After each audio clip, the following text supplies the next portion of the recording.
আসসালামু আলাইকুম।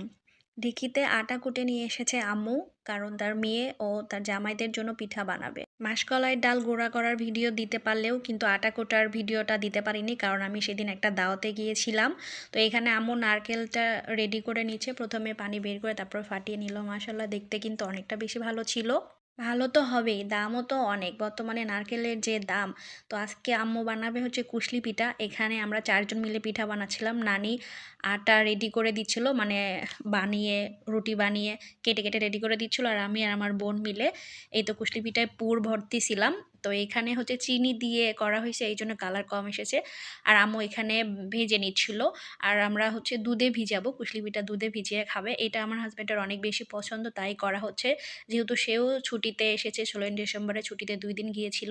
তো এখানে আম্মু হালকা করে ভেজে নিয়ে তারপরে দুধে ভিজিয়ে দিচ্ছে। আর এই কুশলি পিঠা দুধে ভিজিয়ে আমাদের অনেক বেশি ভালো লাগে, অনেকটা। তো তারপরে এখানে বানানো হচ্ছে তেল পিঠা। তো তেল পিঠা ভাবলাম যে আমি একটু ট্রাই করি। তো মাশাল্লাহ অনেকটা বেশি ভালো হচ্ছিল। আর তেল পিঠা যদি না ফুলে তাহলে খেতেও ভালো লাগে না, দেখতেও ভালো লাগে না। তো মাশাল্লাহ এখানে অনেক ফুলকো ফুলকো হচ্ছিল তেল পিঠা, আর তেল পিঠাও দুধে ভেজানো হবে। এই দুইটাই আমার হাজব্যান্ডের অনেক বেশি পছন্দ, তাই আম্মু প্রতিবার শীত আসলে এই দুইটা পিঠা বানানো অবশ্যই চেষ্টা করে। এখনকার মানুষ পিঠা বানিয়ে অন্য কাউকে দেয় না, নিজেরাই খায়। আগেকার সময় মানুষ পিঠা বানিয়ে আত্মীয় স্বজনদের দাওয়াত করে খাওয়াতো, এখন কিন্তু করে না।